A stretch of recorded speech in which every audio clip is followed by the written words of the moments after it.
அருட்பெருஞ்சோதி அருட்பெருஞ்சோதி தனிப்பெரும் கருணை அருட்பெருஞ்சோதி.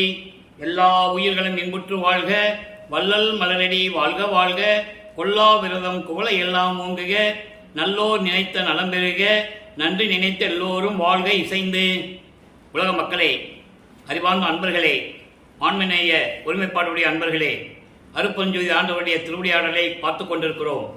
அருட்பெருஞ்சோதி திருவிளையாடல் திருவிற்பாவிலிருந்து 1ஆம் திருமுறையிலிருந்து 6ஆம் திருமுறை வரைக்கும் ஒவ்வொரு திருமுறையிலும் ஒவ்வொரு பாடல்களிலிருந்தும் எப்படியெல்லாம் அருட்பெருஞ்சோதி ஆண்டவருடைய திருவிளையாடல் நடந்தது என்பதை தான் பார்த்து கொண்டிருக்கிறோம்.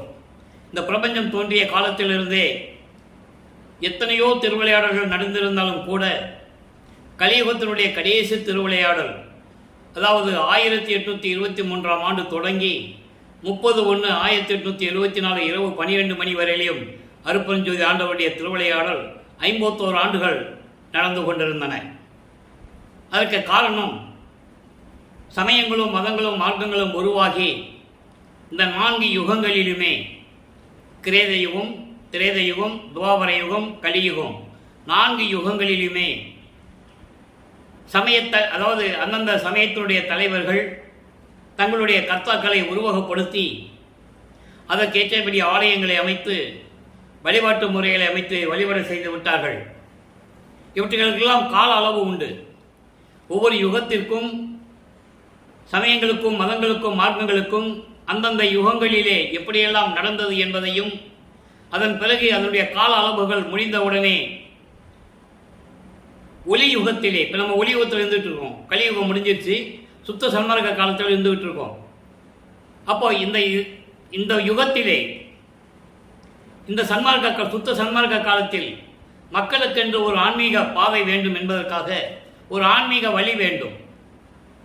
அருட்பெருஞ்சாண்டவர் சுத்த சன்மார்க்கத்தை நிறுவி அதை தன் மகன் கையில் ஒப்படைத்து உலக மக்களை எல்லாம் சுத்த சன்மார்க்கத்தில் இணைத்து சமரசமாக வாழ வேண்டும் என்பதற்காகவே நமது வளர்ப்பமானவர்கள் பிள்ளை பெருமானவர்கள் வருவிக்க உற்றார். அருட்பெருஞ்சாண்டவர் தன் அருளால் பெற்றெடுத்த பிள்ளையை, செல்வ பிள்ளையை ஒரு தாயின் வழியாக இந்த பூலோகிற்கு வருவிக்க செய்தார்.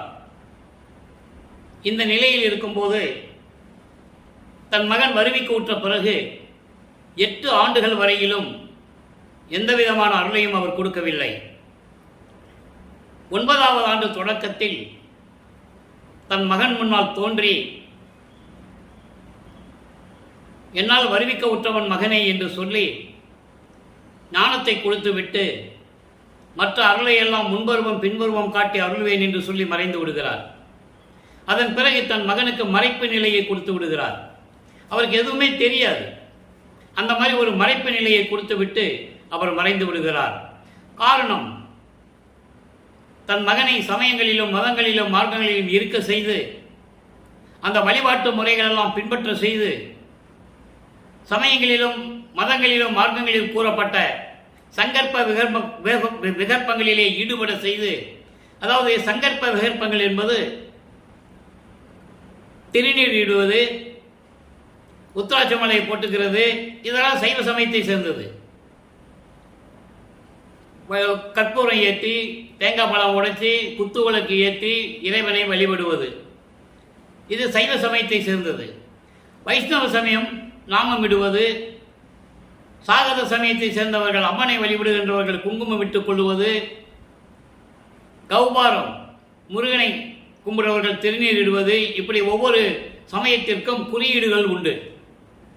அப்போ தன் மகனையும் அங்கே அப்படியே இருக்க செய்து அதன் பிறகு தக்க நேரத்தில் ஆட்கொண்டு சுத்த சன்மார்க்கத்தை கொடுத்து, இதெல்லாம் தேவையில்லை இனிமேல், இப்படியெல்லாம் உலக மக்கள் இருந்து கொண்டிருக்கிறார்கள், பல சமயங்களிலும் மதங்களிலும் ஈடுபட்டு கொண்டிருக்கிறார்கள், இனிமேல் அந்த மக்களுக்கு நீ அறிவித்து விடு, இதெல்லாம் தேவையில்லை, இனிமே உங்களுக்கு தேவை சுத்த சன்மார்க்கம் தான் என்று சொல்லி மக்களிடம் சொல்ல வேண்டும் என்பதற்காகத்தான் தன் மகனை அங்கே இருக்க செய்கிறார். அந்த நிலையிலே பிள்ளை பெருமானவர்கள் வருவிக்க உற்று 8 ஆண்டுகள் வரையிலும் அவருடைய மனம் ஒரு நிலையில் இல்லாமல் அவதிப்பட்டு கொண்டிருக்கிறார். 9ஆவது ஆண்டிலே இறைவனால் வருவிக்க உற்றவன் என்ற நிலை தெரிந்த பிறகு, ஞானம் கிடைத்த பிறகு இரண்டாவது எட்டிலே, அதாவது இரண்டாவது எட்டு என்பது 9வது ஆண்டிலிருந்து 16 ஆண்டுகளுக்குள், அந்த நிலையிலே திருவருள் முறையீடு உதயமாகிறது. பாடல்கள் 232 பாடல்கள். இதுவரை 157 பாடல்களை பார்த்திருக்கிறோம். இன்னைக்கு 158வது பாடல்.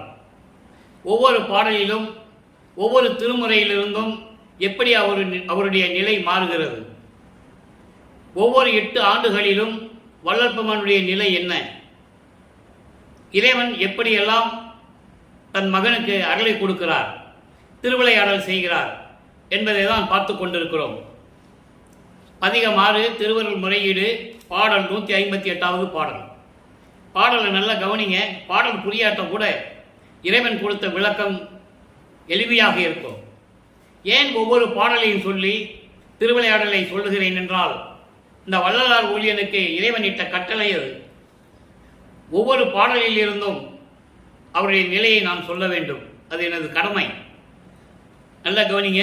தவமே புரியும் பருவம் இல்லேன், தவமே புரியும் பருவம் இல்லேன், பொய் சக நடைக்கண் அவமே புரியும் அறிவில்லையேனுக்கு அருளும் உண்டோ, உவமேயமே எண்ணப்படாது, உவமேயமே எண்ணப்படாது எங்குமாகி ஒளியாம் சிவமே, முக்கண்புடைய தேவே நின் சித்தம் தெரிந்திலனே. அது அந்த சந்தேகம் வருவது அவருக்கு இயற்கை. காரணம், வருவிக்க உற்றவன் என்று தெரிந்துவிட்டது, இறைவனுடைய மகன் என்று தெரியும். வெளியே சொல்ல முடியாது, சொல்லவும் கூடாது. அது காலத்தின் கட்டாயம். அந்த நிலையில் இருக்கும்போது சொல்றாரு, எனக்கு தவம் புரியக்கூடிய வயது இல்லை என்றாலும் கூட, தவம் செய்யும் பக்குவம் எனக்கு இல்லாவிட்டாலும் கூட, இந்த பொய் உலக, அதாவது உலக வாழ்க்கையில், பொய்யான இந்த உலக வாழ்க்கையில் குற்றமே புரியும் அறிவில்லையேனுக்கு, அறிவில்லாதவனுக்கு, எனக்கு அறிவில்லை, தவம் எப்படி தவம் செய்ய வேண்டும் என்று எனக்கு தெரியவில்லை, நீ வறுமைக்கு விட்டுவிட்டு சென்று விட்டாய், அருளை கொடுப்பேன் என்று இந்த பொய்யான உலக வாழ்க்கையிலே நான் அதாவது இந்த பொய்யான வாழ்க்கையில் நான் அவதிப்பட்டுக் கொண்டிருக்கிறேன், துன்பப்பட்டுக் கொண்டிருக்கிறேன், எனக்கும் நீ அருள் கொடுப்பாயா, உன்னுடைய அருள் எனக்கும் உண்டோ, எப்போ வந்து கொடுப்ப அப்படின்னு முறையீடு செய்கிறாரு. அதுக்கப்புறம் சொல்றாரு, அதாவது இங்கும் அங்கும் இல்லாமல், இங்கும் அங்கும் இல்லாமல் எங்கும், எங்கும் என்றால் பிரபஞ்சம் முழுவதும் பரிபூரணமாக சுடர்விட்டு ஒளிவிட்டுக் கொண்டிருக்கின்ற இறைவனே, நின் சித்தம் தெரிந்திலனே, உன் உள்ளத்தில் என்னதான் இருக்கிறது என்பதை என்னால் தெரிந்து கொள்ள முடியவில்லை, விரைவில் வந்து எனக்கு அருள்வாயாக என்று சொல்லி இந்த பாடலை நமக்கு அருளி இருக்கிறார்கள். அப்போ இந்த நிலைகள் மாறும்போது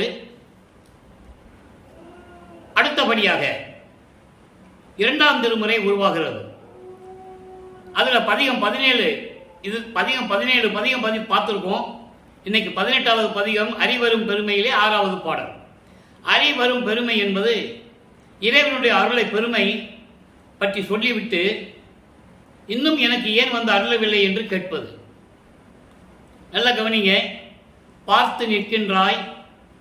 இப்போ நல்லா, அதாவது வல்லப்பமானவர்களுக்கு 16 ஆண்டுகளுக்குள் இறைவனிடமிருந்து எந்த அருளை பெற முடியவில்லை என்பதை இந்த பதியத்திலே நாம் பார்த்து கொண்டிருக்கிறோம்.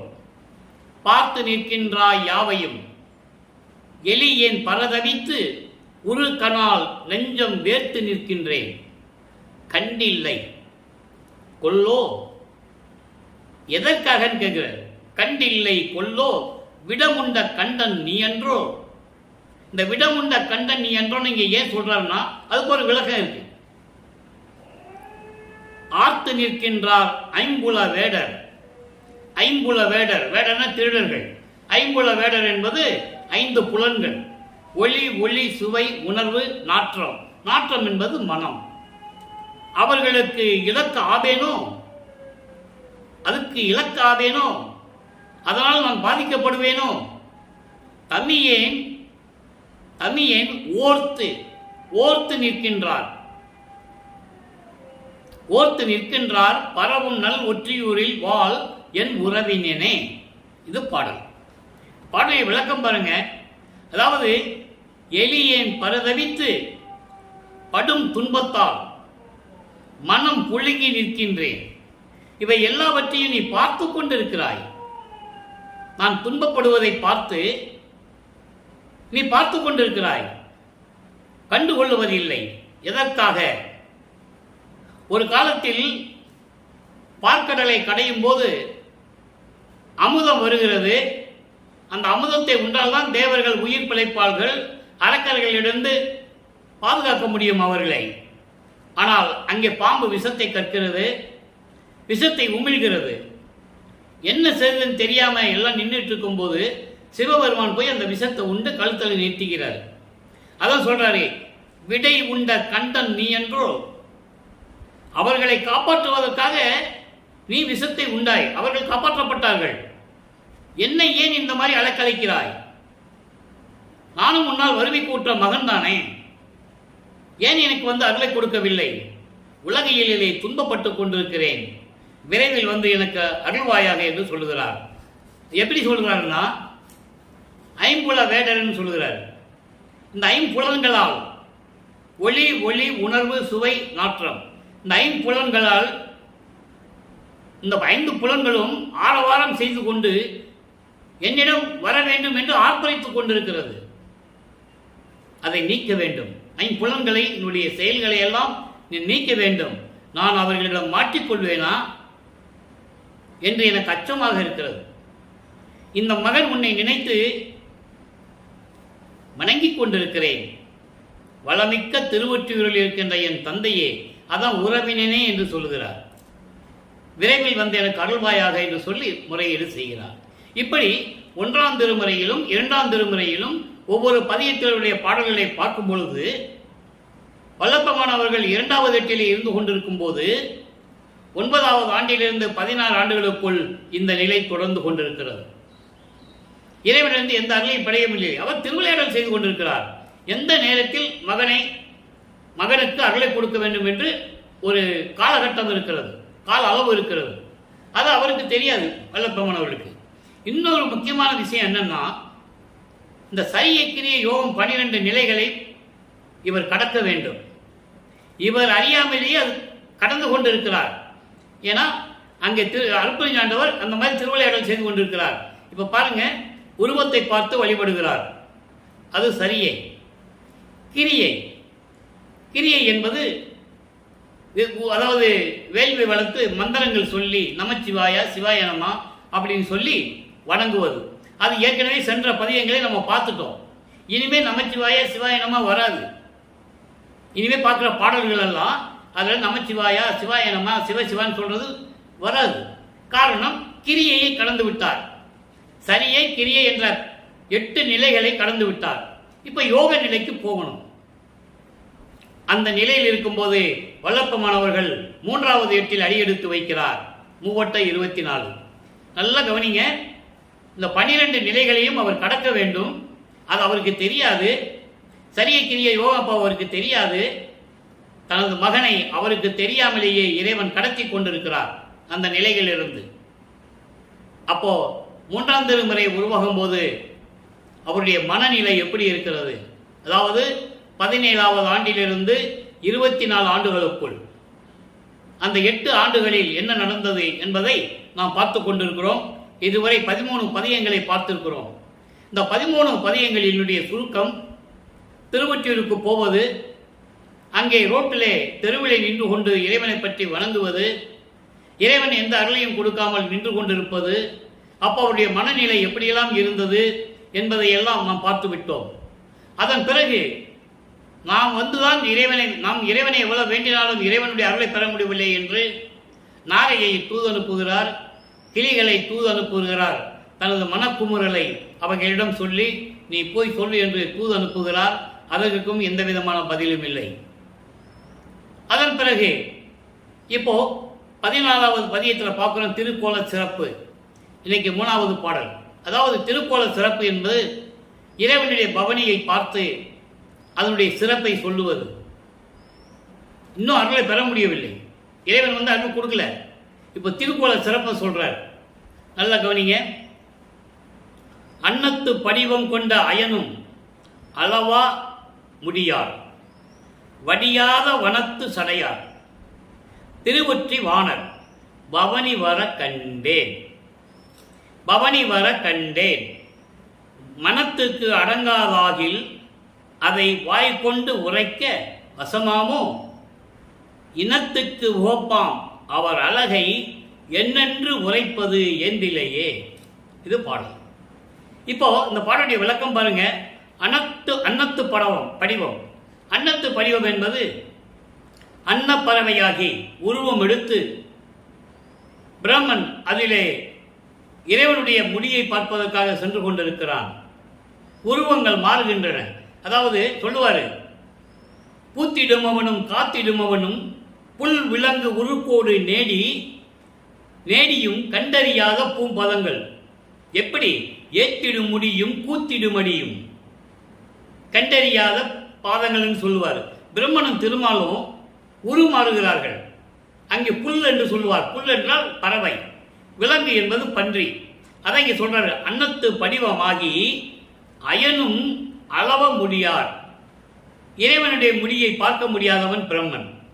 அன்னப்பறவையாக உருவம் எடுத்து சென்று கூட இறைவனுடைய முடியை பார்க்க முடியவில்லை. குறையில்லாத அழகான பின்னிய சடையை உடைய இறைவன், திருவொற்றியூரிலே இருக்கின்ற இறைவன் பவனி வர கண்டேன். பவனி வருவதை நான் பார்த்தேன். மனம் அடங்காமல் அவர் முன்னால் போய் நின்று கொண்டிருக்கிறது. அதை என்னால் வாய்விட்டு சொல்ல முடியாது. அந்த அளவுக்கு மன நெகிழ்ச்சியோடு, மன மகிழ்ச்சியோடு நான் பார்த்து கொண்டிருந்தேன். இனத்துக்கு உவப்பாம் அவர் அழகை. அதாவது ஆண் இனத்துக்கு உரிய அந்த அழகு, அவருடைய அழகு, ஆண் அழகை நான் பார்த்து ரசித்தேன். என்னவென்று சொல்லுவது எனக்கு தெரியவில்லையே என்று கூறுகிறார். ஆக அவருடைய நிலைகள் பல ஆண்டுகள் 24 ஆண்டுகள் ஓடிவிட்டது. இந்த நிலையில் இருக்கும்போது அவர் இப்படியெல்லாம் இருந்தேன் என்று உலக மக்களுக்கு தெரிவிக்கிறார். வருவிக்க ஊற்று 24 ஆண்டுகள் வரையிலும் எந்த விதமான இறைவனிடம் இந்த அருளை பெற முடியவில்லை என்பது தெளிவாக நமக்கு தெரிவிக்கிறார். இப்போ 4வது எட்டில் அடியெடுத்து வைக்கிறார். 4×8 32. 24வது ஆண்டிலிருந்து 32 ஆண்டுகளுக்குள் என்ன நடந்தது? ஒவ்வொரு பதிகத்திலிருந்தும், ஒவ்வொரு பாடலிலிருந்தும், ஒவ்வொரு நிலையிலிருந்தும் வல்லப்பமானவர்கள் இறைவனுடைய திருவிளையாடலை கூறிக்கொண்டிருக்கிறார்கள். அந்த விளக்கத்தை தான் பார்த்து கொண்டிருக்கிறோம். இப்ப 25வது ஆண்டிலிருந்து 24 ஆண்டுகள் வரைக்கும் எந்த விதமான அருளை பெற முடியவில்லை. அப்ப அவர் எவ்வளவு மனவேதனையில் இருந்திருப்பார் நினைச்சு பாருங்க. எவ்வளவு ஏளனங்கள், கேலி கிண்டல்கள், அவமானங்கள். அதான் சொல்லுவார், மானம் போன வழியெல்லாம் விடுத்தேன் என்று சொல்லுவார். ஞானம் சரியில் இருக்கிறது, பின்னால் நம்ம பார்க்க போறோம். அப்ப இந்த நிலைகள் எல்லாம் கடந்து வரும்போது, இப்ப 4வது எட்டில் இருக்கும்போது என்ன நடந்தது? அந்த 8 ஆண்டுகளுக்குள் இறைவனுடைய திருவிளையாடல் எப்படி நடக்கிறது?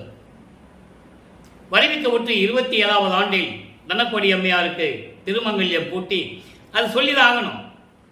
ஏன்னா அந்த திருவிளையாடல் அந்த இடத்துல அந்த 27வது ஆண்டில் ஒரு திருவிளையாடல் நடக்குது. இது ஏற்கனவே நிர்ணயிக்கப்பட்டது.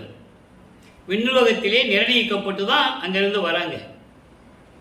அதற்கான பாடல் விளக்கம்லாம் உண்டு. அதெல்லாம் சொன்னோம்னா நேரம் கடந்துக்கிட்டே போயிட்டு இருக்கோம். நான் ஏற்கனவே அந்த விளக்கம் கொடுத்துருக்கேன். அப்போ அந்த நிலையில் இருக்கும்போது அங்கே அந்த திருமணத்தின் போது பிரம்மன், திருமால், ருத்திரன் போன்ற பதத்தலைவர்களும் தேவர்களும் விண்ணோர் வேந்தனும் இந்த நாகர் தேவ கூட்டங்கள், ஒரு 18 வகையான கூட்டங்கள் எல்லாரும் வந்து திருமணத்திலே உட்கார்ந்திருக்கிறார்கள் இவரை வாழ்த்துவதற்காக. அந்த நேரத்தில் தன் தந்தையும் தாயும் வரவில்லை என்று அவர் மனம் எப்படி வருந்தியது என்பதை பாடலிலே கூறியிருக்கிறார்கள். அந்த பாடலை நம்ம பின்னால பார்க்க போறோம். இந்த விளக்கத்தை மட்டும் சொல்றேன். அப்போ அந்த நிலையில் இருக்கும்போது தந்தை தாயும் வரவில்லை என்று ஏங்குகிறார். அது பின்னால எப்படி வந்தார் என்பதையும் நம்ம விளக்கி நான் சொல்லிட்டேன். 2 குதிரை மாட்டின தேர்ல வந்து மணமக்களை வாழ்த்துவிட்டு அருப்பஞ்சாண்டவரும் சிவகாமி வள்ளியும் சென்றதை ஏற்கனவே 6ஆம் திருமுறையிலே சொன்ன விளக்கத்தை நான் ஏற்கனவே கொடுத்து விட்டேன். சுத்த சன்மார்க்கத்தை பெற்ற பிறகு அந்த விளக்கம் வரும். இப்போ அது வரைக்கும் இந்த விளக்கம் இங்கே வராது. அப்போ இந்த நிலையில் இருக்கும்போது தாலி கட்டி விட்டு இப்போ அந்த அம்மாவுக்கு மோட்ச விட்ட காட்டியாச்சு. அதுக்கப்புறம் அந்த அம்மாவுக்கும் தெரியும், நல்லா கவனிக்கணும். அதன் பிறகு மறைப்பு நிலை. தாலி கட்டும்போது அந்த அம்மாவுக்கு தெரியும் ஏற்கனவே இந்த நிலை ஏற்பட போகிறது என்று அந்த அம்மாவுக்கு அப்போ தெரியும். அதன் பிறகு மறைப்பு நிலை. இறைவன் மறைப்பு நிலையை கொடுத்து விடுகிறார். அப்போ எந்த சிந்தனையும் அந்த அம்மாவுக்கு வராது. இந்த நிலையில் இருக்கும்போது அதன் பிறகு இப்போ பற்றுகளை துறக்க வேண்டும், உலகியல் வாழ்க்கையை விட வேண்டும், சமயங்களும் மதங்களும் மார்க்கங்களையும் விட வேண்டும், அந்த சங்கற்ப நிகழ்ப்பங்களை எல்லாம் நீக்க வேண்டும். இப்போ ஒரே நிலையில் மன உறுதியுடன் இனிமேல் இறைவனை பார்ப்பதற்கு எங்கும் செல்ல தேவையில்லை என்று சொல்லி இருந்த இடத்திலே இருந்து கொண்டு வீட்டு கதவை பூட்டி தாழ்பால் போட்டுறார். இது அருட்பெருஞ்சோதி ஆண்டவருக்கு தெரிந்துவிட்டது. மகனுடைய கோபம் நியாயமானது, நேர்மையானது, நீதியானது. அவருக்கு தெரியும். ஒரு மகனை வருவிக்க விட்டுட்டு வரவழைச்சிட்டு 32 ஆண்டுகள் அந்த மகனை இப்படியெல்லாம் இம்சப்படுத்தினா எவ்வளவு நாளைக்கு தான் பொறுமையா இருக்கிறது? இப்போ அவர் வருகிறார். இறைவன் வருவதை எப்படியெல்லாம் தெருவிலை நடந்து வந்து, கால் வலிக்க நடந்து வந்து, மகனே என்று அழைத்து எப்படியெல்லாம் அருளை கொடுக்கிறார் என்பதை அருட்பிரகாச மாலையிலிருந்து நாம் பார்த்து கொண்டிருக்கிறோம்.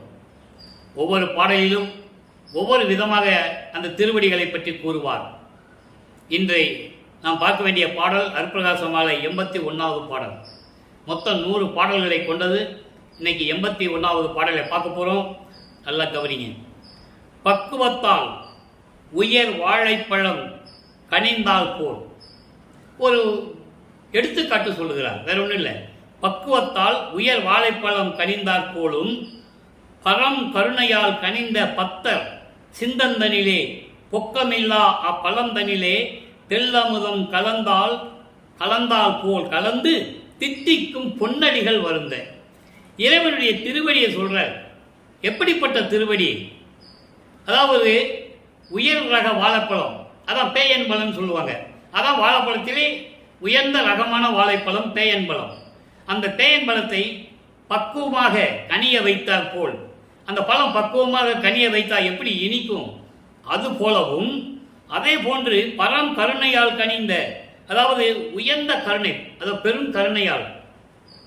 பெருங்கருணையால் உண்டான பக்தர்களின் உள்ளத்திலே இந்த வாழைப்பழம் போல தித்தித்துக் கொண்டிருக்கின்ற பொன்னடிகள், பொன்னான திருவடிகள் என்று சொல்லுகிறார்.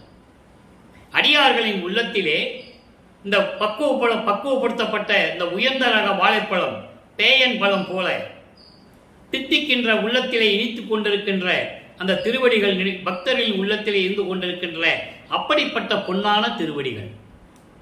அதான் இந்த வரிக்கு விளக்கம். பொன்னான திருவடிகள், அப்படிப்பட்ட திருவடிகள் வருந்த கால் வலிக்க நடந்து வந்து சொல்லுகிறார். செம்பருங்கல்லாம் அந்த காலில் உறுத்துதான் அவங்க அப்பா திருவடியில. அப்படி கால் வலிக்க நடந்து வந்து மிக்க இருள் இரவினிடை, மிக்க இருள் என்பது கும் இருட்டுன்னு சொல்லுவாங்க. எதிர்க்கு ஆளு வர்றது கூட தெரியாது, அந்த மாதிரி இருட்டு. அந்த மாதிரி இரவிலே நடந்து வந்து நான் இருக்கும் வியன் மனையின் அடைந்து, என்னுடைய பரந்த தெருவிலே இருக்கின்ற வீட்டு கதவை அடைந்து, அடுத்து சொல்ற பாருங்க, அதான் முக்கியமானது, அடைந்து கதவம் திறக்க புரிந்து. அப்ப என்னாச்சு? கதவு பூட்டிட்டாருன்னு அர்த்தம். ஒவ்வொரு இடத்துலையும் ஒரு சூட்சமமான விளக்கம் சொல்லுவார். இவர் பூட்டிட்டாரு, தாப்பா போட்டார், கதவை திறக்க புரிந்து. அப்படின்னா இவர் தாப்பா போட்டது உறுதி ஆயிடுச்சு. அதை நீங்க புரிஞ்சுக்கணும். அவர் வந்துதான் திறக்கிறாரு. இப்போ இறைவன் நினைச்சா அவர் முன்னாலே நேரடியாக வந்து நிற்கலாம். அப்படி நின்னா தன் மகனை சமாதானப்படுத்த முடியாது, அவன் சாந்தமடைய மாட்டான், அவ்வளவு துன்பங்களை அனுபவித்திருக்கிறான் என்று இறைவனுக்கு தெரியும். அதனாலே தெருவில் நடந்து வர மாதிரி நடந்து வர அதை வளர்ப்பமான் சொல்லுகிறார். அப்படிப்பட்ட திருவடிகள் தெருவிலே நடந்து வந்து அடர்ந்த இருளிலே இறைவன் நிலையை நடந்து எழுந்தருளி என் வீட்டு தெருக்கதவை திறந்து தாழ்பாலை திறந்து அங்கே நின்று கொண்டு என்னை அழைத்து ஒக்க என்பது மிகுந்த அன்போடு மகிழ்ச்சியோடு வா மகனே என்று அழைத்து கட்டி தழுவி ஒன்று கொடுத்து இங்கே இரு என்று உரைத்தனை. நல்லா கவனிக்கணும். இங்கே இரு, பூலோகத்தில் நீ இருப்பாயாக என்று சொல்லிவிட்டாய். எம்பெருமானே என் உயர் கருணை வியப்பே, உன்னுடைய கருணை வியப்பானது என்று சொல்லுகிறார். ஆக இந்த பாடலுடைய சுருக்கம், மைய கருத்து,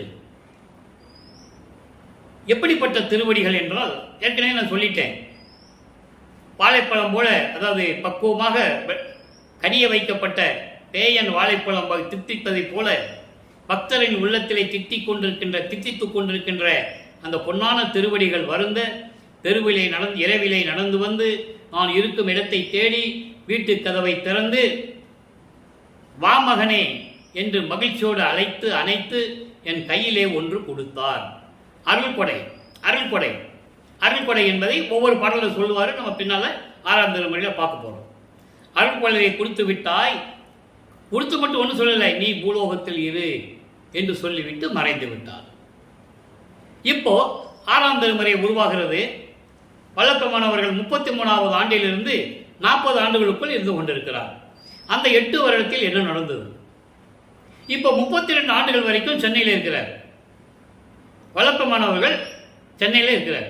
அதன் பிறகு உலகியலை துறந்து சமயங்களையும் மதங்களையும் மார்க்கங்களையும் சொல்லப்பட்ட சங்கற்ப விகற்பங்களை எல்லாம் விட்டுவிட்டு திருநீர் பூசுவது, உத்தராட்ச மாலை போடுவது, இந்த நிலைகளை எல்லாம் மாற்றி வெள்ளாடை அணிந்து சுத்த சன்மார்க்கத்தை வாங்க செல்லுகிறார்.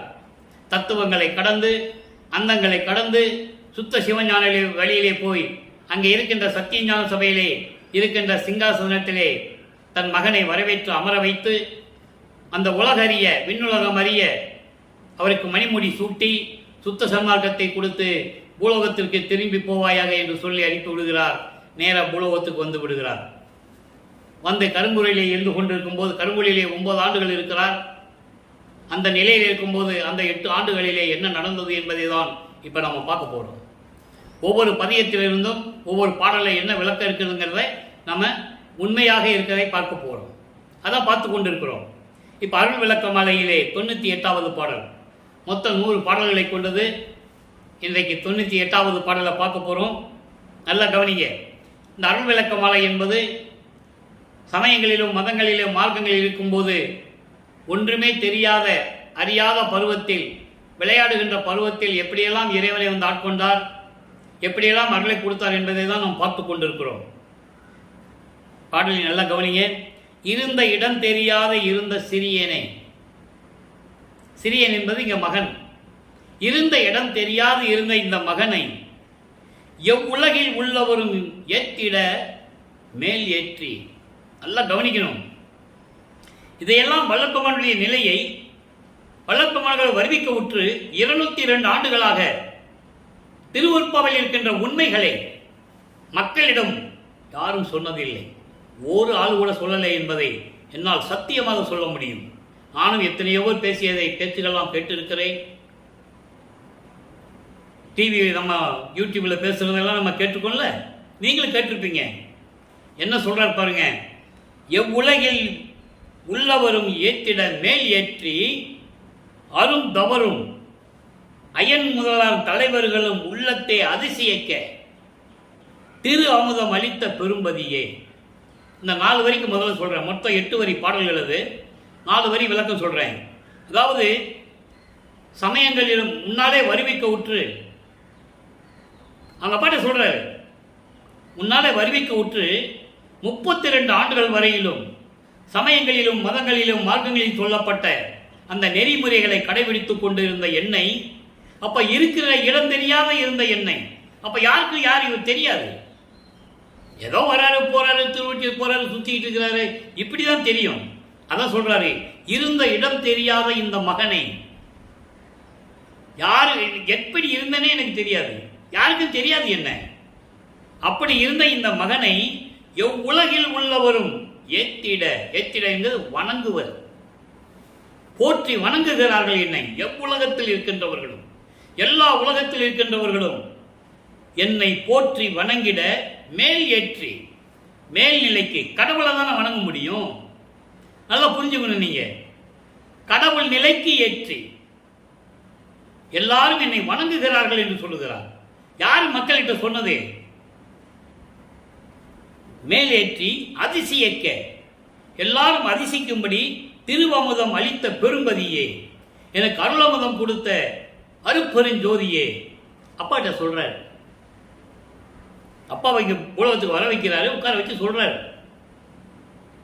இப்படியெல்லாம் இருந்த என்னை சுத்த சன்மார்க்கத்தை கொடுத்து என்னை இந்த உலகம் எல்லாரும் போற்றும்படி அருந்தவர்னா தவம் செய்கின்றவர்கள், கடுமையாக தவம் செய்கின்றவர்கள், பிரம்மன், திருமால், ருத்திரன், மகேஸ்வரன், சதாசிவம் போன்ற பதத்தலைவர்களும், நாகாதிபனும், அதாவது நாகாதிபன விண்ணோர் வேந்தன் இந்திரன், இவர்களும் சத்தர்களும் சக்திகளும் எல்லாரும் அதிசயிக்கும்படி எனக்கு அருளமுதம் ஊட்டிய அருப்பெருஞ்சோதி ஆண்டவரே. அப்புறம் வல்லப்பம்மன் எங்க இருக்கிறாரே? கடவுள் நிலையில் இருந்து கொண்டிருக்கிறார். இதை ஒரு பாடலிலே சொல்லுவார், 7 உலக அவத்தை விட்டு ஏறினேன் மேல்நிலை, அதற்கு ஒரு ஊழி உயிர்தலைத்து ஓங்கினன், ஒவ்வொரு யுகத்திலே இருந்தேன்னு சொல்ற. ஆலியானும் அயனும் அதிசயிக்க, ஆலியான் என்பது கடலிலே பள்ளி கொண்டவன் திருமால், ஆலியானும் பிரம்மனும் அதிசயிக்கும்படி எனக்கு அருளை கொடுத்தாய் என்று சொல்லுவார். அது ஒரு பாடலிலே உண்டு. அந்த நிலையை சொல்றாரு. எல்லாரும் வல்லற்பெருமானை வணங்குகிறார்கள். அந்த நிலையில் அவர்கள் இருந்து கொண்டிருக்கிறார். காரணம், வல்லற்பெருமான் அவர்கள் பிரம்மனால் படைக்கப்பட்டவர் அல்ல, திருமாலால் காக்கப்படுகின்றவர் அல்ல. நல்லா புரிஞ்சுக்கணும் நீங்க. அந்த நிலையில் இருந்து கொண்டிருக்கிறார். அடுத்த 4 வரி பாருங்க. திருந்து மறைமுடி பொருளே, பொருள் முடிவில் உணர்ந்தோர் திகழ முடிந்து உள்கொண்ட சிவபோக பொருளே. உலகிலே சொல்லப்பட்ட வேதங்கள் இருக்கிறதே, ரிக் வேதம், யசுர்வேதம், சாம வேதம், அதர்வன வேதம், இந்த 4 வேதங்களுடைய முடிவிலே அதாவது விளக்கங்களின் முடிவிலே இருந்து கொண்டு அதை உணர்ந்தவர்கள் எல்லாம் புரிந்து கொண்டு இருக்கின்றவர்களின் உள்ளத்திலே குடிகொண்டிருக்கின்ற சிவபோக பொருளே, சிவானந்தமாக இருக்கின்ற இறைவனே, அருப்பெருஞ்சோதியே, பெருந்தவர்கள் போற்ற மணிமன்றில் நடம்புரியும் பெரு நடத்து என் அரசே, என் பிதற்றும் அணிந்தருளே. பெருந்தவர்கள் வணங்கக்கூடிய சத்தியஞான சபை எங்கே? திருச்சிற்றம்பலத்திலே. இங்கே இந்த பாடலாம் உருவாகும் போது இங்கே சத்தியஞான சபை கட்டல வரு. அதுக்கெல்லாம் அடுத்த நிலைக்கு வரும்போது நம்ம பேசுவோம் அதை பற்றி. எல்லாரும் போற்றக்கூடிய திருச்சிற்றம்பலத்திலே இருக்கின்ற சத்தியஞான சபையிலே திருவிளையாடல் செய்து கொண்டு அதன் பெருநடத்தும் என்று சொல்லுகிறார். திருவிளையாடல் செய்து கொண்டிருக்கின்ற என் அரசனை நான் சொல்லுகின்ற பாடல்களை எல்லாம் ஏற்று நீ அருள வேண்டும் என்று சொல்லுகிறார். ஆக எல்லாரும் என்னை வணங்கும்படி, எனக்கு கடவுள் நிலைக்கு ஏற்றி எல்லாரும் அதிசயிக்கும்படி அருளமதம் கொடுத்த என் தந்தையே, அருப்பெருஞ்சோதியே என்று சொல்லுகிறார். இப்ப இந்த நிலைகள்லாம் மாறுகிறது. அடுத்த திருவிளையாடலை சொல்லுகிறார் பாருங்க. அதாவது பாங்கி தலைவி பெற்றி, பற்றி இல பெற்றி, பெற்றி என்பது பாங்கு, மாண்பு, சிறப்பு. தோழி தலைவியுடைய சிறப்பை தலைவனிடம் சொல்லுவது. இங்கே பாங்கி என்பது உள்ளம், தலைவி என்பது வல்லற்பெருமான், பிள்ளைப்பெருமான் அவர்கள், தலைவன் என்பது அருப்பெருஞ்சோதி ஆண்டவர். இது ஒரு திருவிளையாடலை ஒரு பாடலின் மூலமாக மிகவும் இனிப்புடன் மனம் தித்திக்கும்படி ரொம்ப அழகாக சொல்லுவார். நீங்க குழப்பமே அடைய வேண்டாம். பாங்கி, தலைவி, தலைவன் அதெல்லாம் வேண்டாம். வல்லற்பெருமானுடைய நிலையை அவர் கூறுகிறார். அந்த நேரத்தில் இறைவனுடைய திருவிளையாடலை கூறுகிறார். இதை மட்டும் நீங்க மனசுல வச்சுக்கிட்டா போதும். இப்ப பாடலை படிச்சிருவேன். அங்க தோழி தலைவியை பற்றி தலைவனிடம் என்ன சொல்றான்னு சொல்லிட்டு நம்ம அதனுடைய மைய கருத்து பொருளை உங்களுக்கு நான் சொல்றேன். அதாவது என் உயிரில் கலந்து கொண்டார்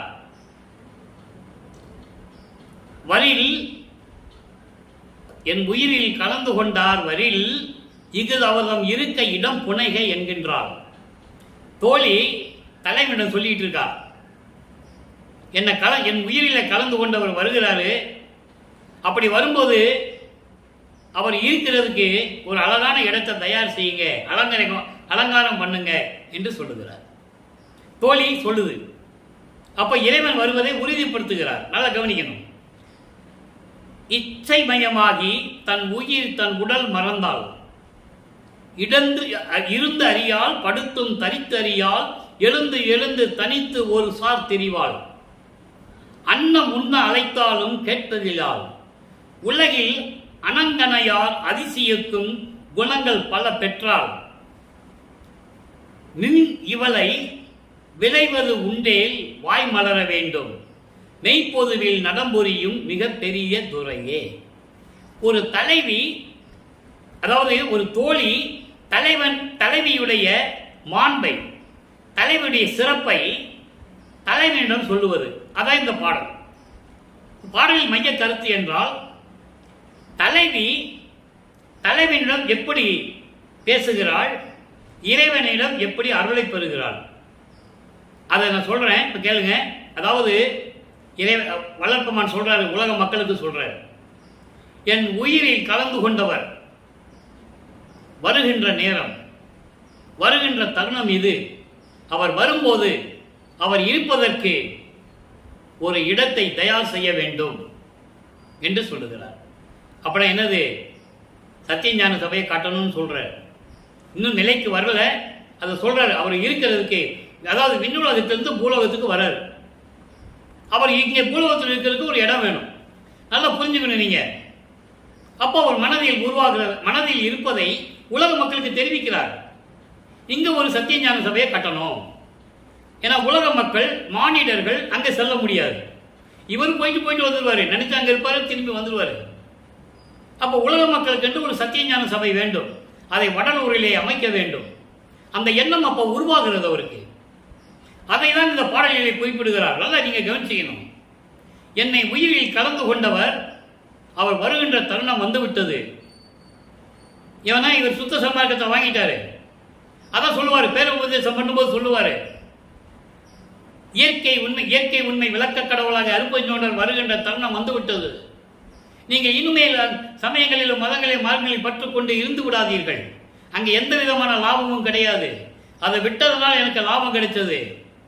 நீங்க நேரடியாக சுத்த சன்மார்க்கத்துக்கு வாங்க, அதெல்லாம் விட்டுருங்கன்னு சொல்றாரு. அப்ப மக்களுக்கு ஒரு சத்திய சபை வேண்டும். அதை சொல்றாரு பாருங்க. மனதில் வைத்துக்கொண்டு உலக மக்களுக்கு தெரிவிக்கிறார். ஒரு தோழி தலைவியினுடைய சிறப்பை பற்றி தலைவனிடம் சொல்லுவது போல உலக மக்களுக்கு சொல்லிக் கொண்டிருக்கிறார். என் உயிரில் கலந்தவர் வருகின்ற தருணம் வந்து விட்டது. அவருக்கென்று இருப்பதற்கு ஒரு இடம் வேண்டும். அந்த இடத்தை அலங்கரிக்க வேண்டும். அதோடு மட்டுமல்ல, இச்சமயமாக இறைவன் மீது காதல் கொண்டு என்னுடைய உயிர், உடல் எல்லாவற்றையும் கொடுத்து விட்டேன். அதெல்லாம் இந்த பாடல மைய கருத்து. நல்லா புரிஞ்சுக்கணும் நீங்க. தலைவியினுடைய சிறப்பை பற்றி தோழி இறைவனிடம் சொல்லுவது போல இந்த பாடல், வேற ஒன்றும் இல்லை. அதை இறைவன் சொல்லுவதை, வளர்ப்பமான் சொல்லுவதை உங்களுக்கு நான் சொல்லிக் கொண்டிருக்கிறேன். என் உயிரில் கலந்தவர் வருகின்ற நேரம் வந்துவிட்டது. உலக மக்களே, அவர்களுக்கென்று ஒரு இடம் வேண்டும். அவருக்கென்று ஒரு இடத்தை தயார் செய்ய வேண்டும். அதை அலங்கரிக்க வேண்டும். அதோடு மட்டுமல்ல, நான் இறைவன் மீது காதல் கொண்டுள்ளதால் என்னுடைய உயிர், உடல் எல்லாத்தையும் கொடுத்து விட்டேன். என்னால் ஒரு இடத்தில் இருக்க முடியவில்லை. படுத்து கூட என்னால் இருக்க முடியவில்லை. சகித்துக் கொள்ள முடியவில்லை. தூங்குவதற்கு கூட சகித்துக் கொள்ள முடியவில்லை. ஏன்னால் அவர் தூக்கத்தை விட வேண்டும். எத்தனையோ பாடல்களை நம்ம பார்த்துட்டோம். அதோடு மட்டுமல்ல, எழுந்து தனித்து ஒரு திரிவாள் அப்படின்னா, நான் ஒரு இடத்துல இருக்க முடியல.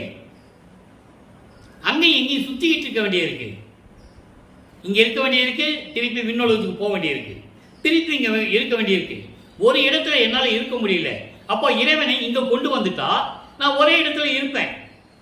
நல்லா புரிஞ்சுக்கணும் நீங்க. அப்போ அந்த நிலையில் இருக்கும்போது எனக்கு உண்ண அழைத்தாலும் கேட்பதில்லை என்று சொல்லுகிறார் தோழி. அதுக்கு அர்த்தம் என்னன்னா, நான் உணவு உண்பதில்லை. ஏனென்றால் இறைவனுடைய அருளமுது உண்டு மகிழ்ந்து கொண்டிருக்கிறேன்.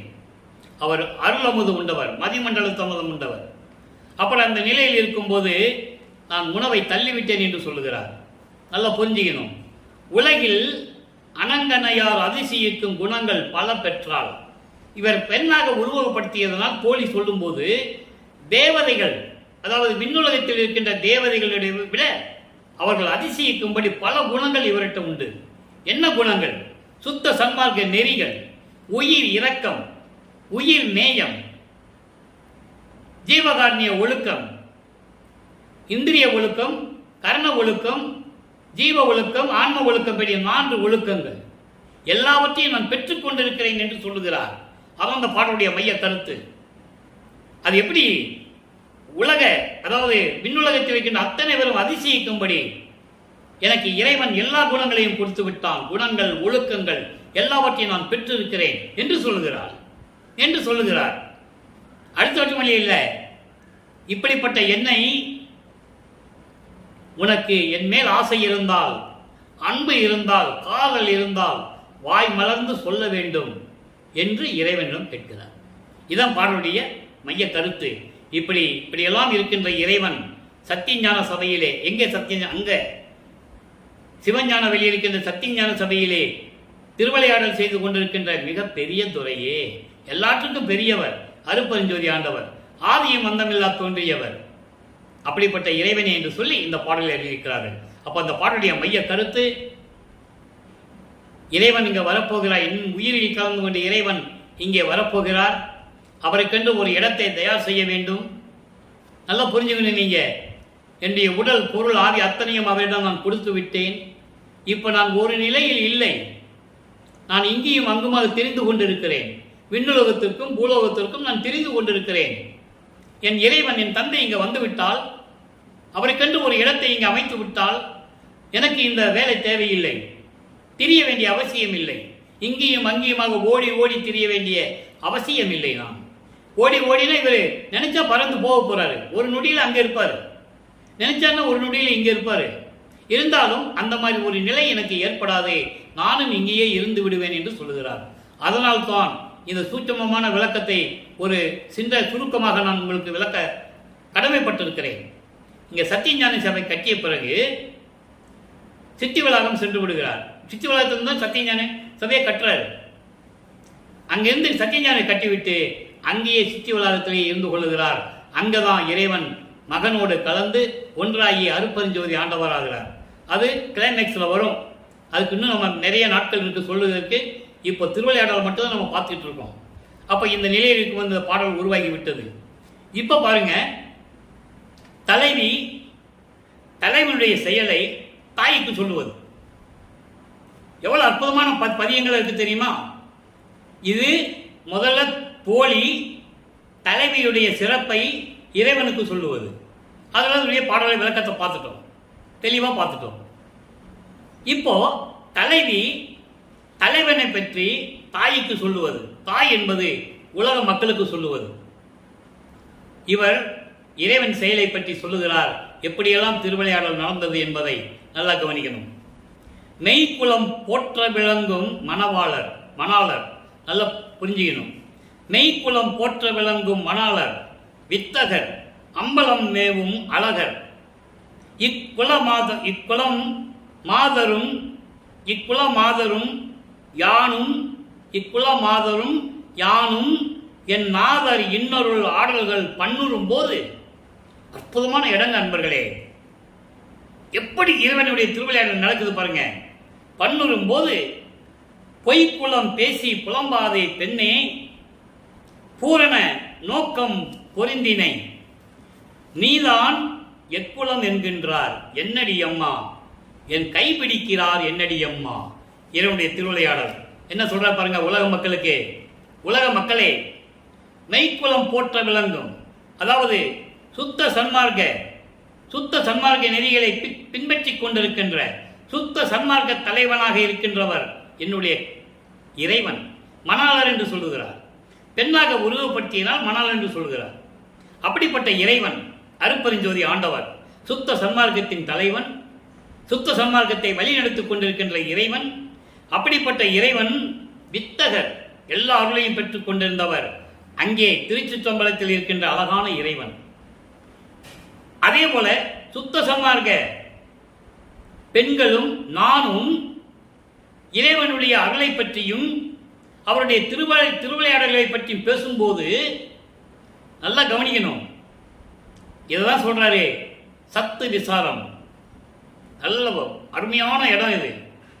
சத்து விசாரம் என்பது இறைவனுடைய பெருமை, தன்னுடைய சிறுமையை இறைவனிடம் சொல்லுவது, இறைவனுடைய திருவிளையாடல்களை பற்றி பேசுவது. இதுதான் சத்து விசாரம். அதை இங்க சொல்ற பாருங்க. இன்னருள் இக்குல மாதவ யானும் என் நாதனுடைய, நானும் மக்களும் சேர்ந்து இறைவனுடைய அருளை பற்றியும் திருவிழையை பற்றியும் பேசிட்டு இருக்கும்போது என் நாதர் வருகிறார். எப்படி வந்து சொல்றாராம், பொய்க்குளம் பேசி புலம்பாதை பெண்ணே. இப்படியெல்லாம் நான் இறைவனுடைய திருவிழையிலையும் திருவிளையாடல் பற்றி பேசும்போது சமயங்களையும் மதங்களையும் மார்க்கங்களையும் பொய்க்குளம், அதை பற்றி நீ பேச தேவையில்லை என்று சொல்கிறார். அப்போ சமயங்களையும் மதங்களையும் மார்க்கங்களையும் விட்டு விடுது என்று தன் மகனுக்கு கட்டளை இடுகிறார். அதை பற்றி பேசாதேன்னு சொல்ற, நல்லா புரிஞ்சுக்கணும். ஆக சமயங்களையும் மதங்களையும் மார்க்கங்களையும் விட்டு விட்டேன் என்று உலக மக்களுக்கு தெரிவிக்கிறார். அதோடு மட்டுமல்ல, பூரண நோக்கம் அடைந்தனை.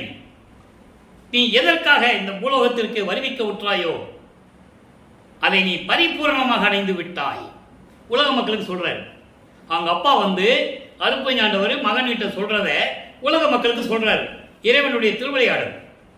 அவர் என்கிட்ட வந்து இனிமே சமயங்களையும் மதங்களையும் மார்க்கங்களையும் விட்டு விடு மகனே, ஒரு பெண்ணாக உருவப்படுத்தினால் பெண்ணை என்று சொல்லுகிறார். அதான் விஷயம், வேறு ஒன்றும் இல்லை. எல்லாவற்றையும் விட்டு விடு மகனே, இனிமேல் அதை பற்றி பேச வேண்டாம். சமயங்களையும் மதங்களையும் மார்க்கங்களை பற்றி பேச வேண்டாம். நீ என்ன காரணத்திற்காக வருவிக்க உற்றாயோ இந்த பூலோகத்திற்கு, அதனுடைய நோக்கங்களை எல்லாம் பரிபூர்ணமாக நீ அடைந்து விட்டாய். சுத்த சன்மார்க்கத்தை பெற்றுவிட்டாய், மரணமில்லா வாழ்வை பெற்றுவிட்டாய், முத்தேகத்தை பெற்றுவிட்டாய், தத்துவங்களையும் அந்தங்களையும் கடக்கக்கூடிய சக்தியை பெற்றுவிட்டாய். எல்லாவற்றையும் நீ பரிபூர்ணமாக பெற்றுக்கொண்டாய், நீதான் என்று சொல்லி கிண்டலாக என்னை, நீ எந்த குலத்தை சார்ந்தவன் என்று என்னை கேட்கிறார். எல்லாத்தையும் கொடுத்துட்டு அன்பாக கிண்டலாக என்னை கேட்கிறார். உலக மக்களே, இது என்ன நியாயம்? இவெல்லாம் கொடுத்து விட்டு ஆமா மகனே நீ எந்த குலத்தை சேர்ந்தவன் என்று கேட்கிறார். சுத்த சன்மார்க்க குலத்தை சேர்ந்தவன் என்று நான் பதில் சொன்னேன்.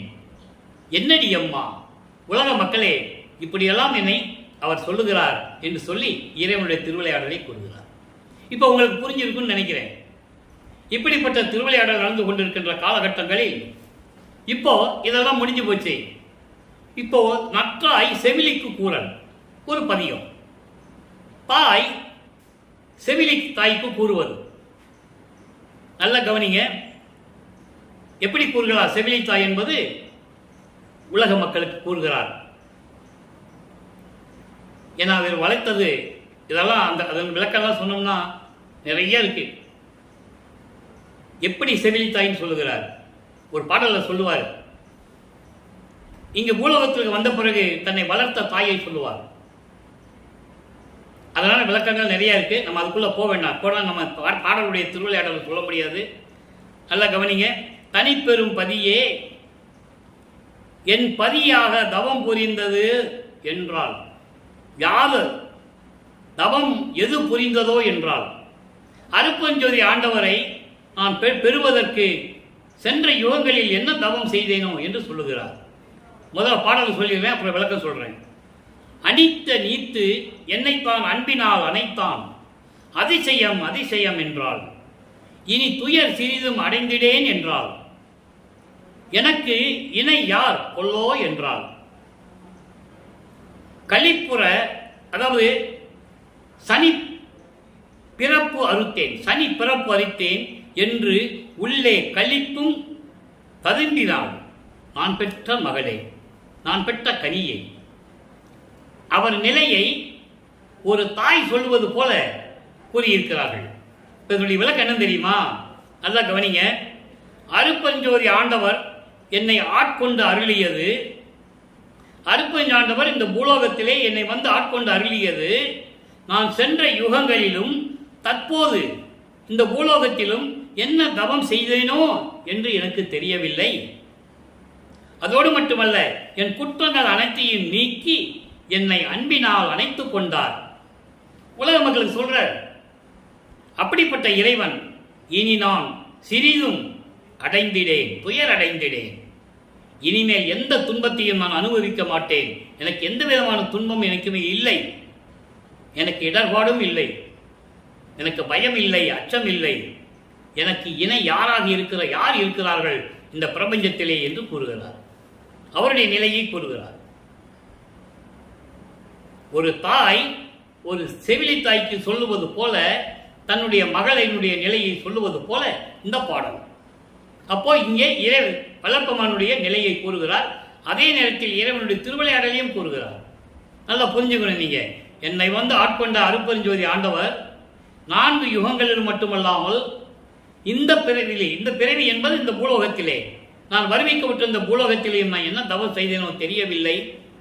எல்லா குற்றங்களையும் நீக்கி என்னை அன்பினால் அணைத்துக் கொண்டார். இது எவ்வளவு பெரிய அதிசயம் தெரியுமா? உலக மக்களே, இனிமேல் எனக்கு துயரம் இல்லை, துன்பம் இல்லை, எந்த விதமான பயமும் அச்சமும் இல்லை. அதோடு மட்டுமில்லாமல் எனக்கு இணை யாருமே இல்லை இந்த பிரபஞ்சத்தில். தெளிவா சொல்லுவார். அதை எல்லா பாடல்களிலும் உண்டு, எல்லா உண்மைகளும் திருவருட்பாவில உண்டு, யாரும் மறுக்க முடியாது. அத்தனை ஆதாரங்கள் உண்டு திருவருட்பாவிலே. அது சொல்லிட்டு சொல்றாரே, சனி பிறப்புனா அந்த தொல்லை, பிறவி தொல்லை அறுத்து விட்டேன், பிறவி தொல்லை அறுத்து விட்டேன். அருமையா சொல்லுவார் பாடல்களிலே. 7 நிலை அபத்தை விட்டு ஏறினேன் என்று சொல்லுவார். 7 நிலைகள் இருக்கின்ற நிலைகளை எல்லாம் நான் கடந்து விட்டேன் என்று சொல்லுவார். அது அகவலிலே சொல்லுவார். ஊர்வன, பரப்பன, உருவன, நடப்பன, ஆறுயிர் காத்த அருட்பெருஞ்சோதி சொல்லுவார். ஊர்வன ஊர்ந்து செல்லக்கூடிய பிராணிகள், பரப்பன பறந்து செல்லக்கூடிய உயிரினங்கள், உருவன தாவரங்கள், நடப்பன நடந்து செல்லக்கூடிய உயிரினங்கள். அதன் பிறகு இந்த 4 தவிர 5வது அசுரர்கள், தேவர்கள், மனிதர்கள். இப்படி 7 வகையான பிறப்புகள் உண்டு. இவற்றையெல்லாம் நான் நீக்கிவிட்டேன் என்று சொல்லுவார். 7 உலக அபத்தை விட்டு ஏறினேன் மேல்நிலை, ஊழிதோறும் உயிர் தலைத்து ஓங்கினேன். அதுக்கு நான் ஒவ்வொரு யுகத்திலும் இருந்தேன்னு சொல்றாரு. அதான் விஷயம். மக்கள்கிட்ட யார் சொல்லல, மக்களுக்கு தெரியாது. வல்லப்பெருமான யாருன்னா முக்காடு போட்ட சாமியாரு சோறு போட சொன்னாரு, அதோட வேலையை முடிச்சுட்டாங்க. ஒரே வரியில முடிச்சுட்டாங்க. வேற அப்படி அல்ல. அதனால்தான் இறைவனுடைய திருவிளையாடலை நாம் பார்த்து கொண்டிருக்கிறோம். இப்போ இந்த நிலை மாறின பிறகு அருட்பெருஞ்சோதி அடைவு என்ற பதிகத்திலே 82வது பதிகத்திலே 4வது பாடலை நல்லா கவனிங்க. மனம் மகிழ்ந்தேன். அவர் சொல்லும் நிலை உலக மக்களுக்கு சமயங்களிலும் மதங்களிலும் மார்க்கங்கள் இருக்கும்போது 32 ஆண்டுகளாக எப்படி துன்பப்பட்டார் என்பதை 4 திருமுறையில பார்த்துக்கிட்டு இருக்கோம். ஒவ்வொரு பாடல் மூலமாக, ஒவ்வொரு திருமுறையிலிருந்து. இப்போ அருட்பெருஞ்சாண்ட சுத்த சன்மார்க்கத்தை பெற்ற பிறகு அவருடைய நிலையை உலக மக்களுக்கு சொல்லணும் இல்லை? அதான நியாயம், அதான தர்மம், அதான நீதி. அதனால சொல்றாரு, மன மகிழ்ந்தேன், மன மாயையை நீக்கினன் மாநிலத்தை. மாநிலம் என்பது இந்த பூலோகம். சினமோடும் காமமும் தீர்ந்தேன், எல்லாம் வல்ல சித்தும் பெற்றேன், இனமிகும் சுத்த சன்மார்க்க பெருநெறி எய்து நின்றேன், கனமிகும் மன்றில் அருட்பெருஞ்சோதியை கண்டுகொண்டேன். எவ்வளவு அற்புதமா சொல்றாரு. அருட்பெருஞ்சோதி ஆண்டவரை நான் கண்டுகொண்ட பிறகு, சுத்த சன்மார்க்கத்தை பெற்ற பிறகு மனம் மகிழ்ந்தேன், மனத்தில் இருக்கின்ற மாயைகளையும் மயக்கங்களையும் நீக்கினேன். இந்த பூலோகத்திலே சினமோடும் காமமும் தீர்ந்தேன். காமம், குரோதம், லோபம், மோகம், மதம், ஆச்சரியம் 6 பிண்டு துரிசுகள் உண்டு. இந்த பிண்ட துரிசுகளை எல்லாம் நீக்கிவிட்டேன், எல்லாவளும் சித்தும் பெற்றுவிட்டேன். யாரும் சொன்னதில்லை இந்த பிரபஞ்சத்தில். கோடான கோடி பேர்கள் தோன்றினார்கள். யார் சொன்னது? ஒரு ஆள் கூட சொன்னது கிடையாது.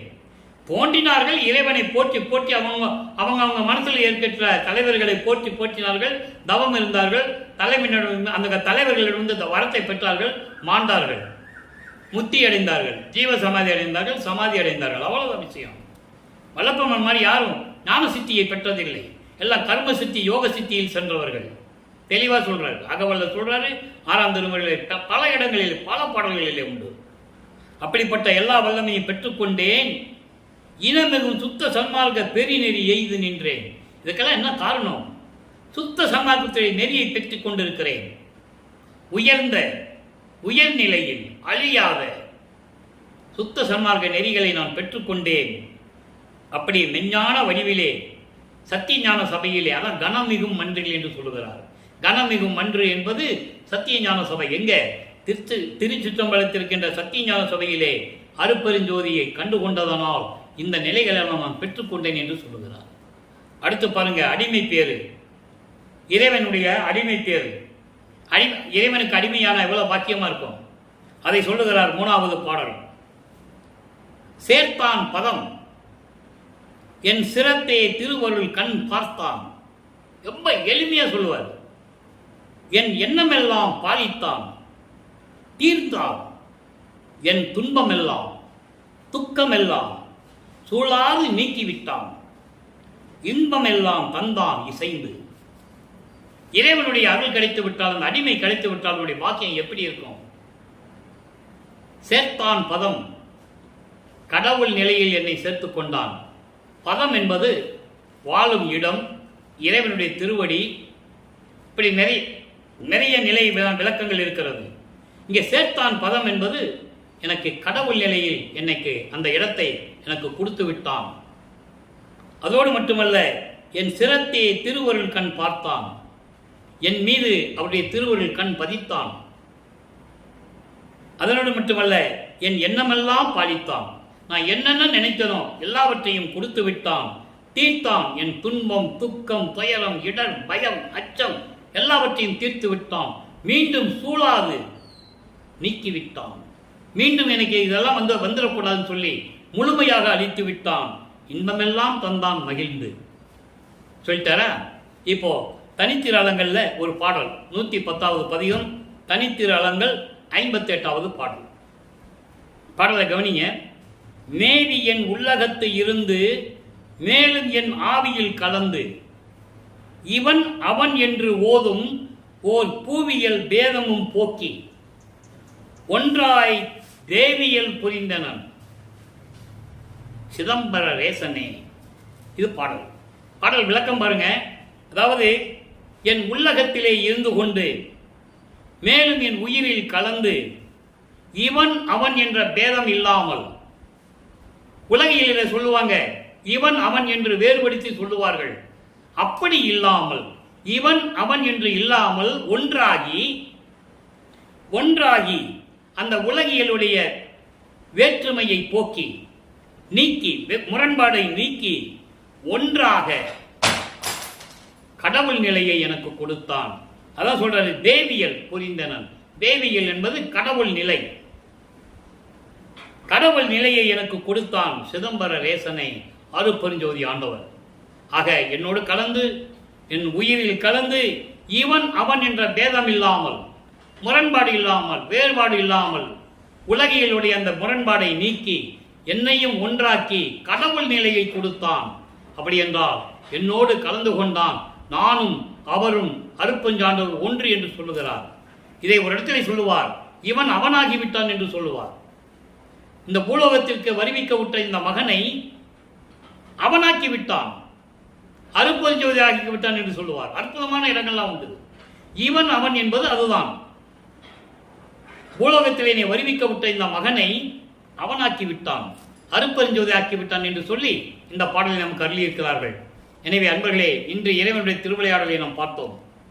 ஒவ்வொரு நாளும் திருமுறையிலிருந்து 6 திருமுறைகளிலிருந்தும் ஒவ்வொரு திருமுறையிலிருந்தும் வள்ளற்பெருமானுடைய நிலையையும், அவர் சமயங்களிலும் மதங்களிலும் மார்க்கங்களில் ஈடுபட்டு கொண்டிருந்த போது எந்த நிலையில் இருந்தார் என்பதையும், அதன் பிறகு இறைவன் ஆட்கொண்ட பிறகு சுத்த சன்மார்க்கத்தை பெற்ற பிறகு இவருடைய நிலையையும் இவருடைய அருளையும், கடவுள் எப்படியெல்லாம் இவருக்கு ஆட்சி புரிந்தார், அருள் புரிந்தார் என்பதையெல்லாம் பார்த்துவிட்டோம்.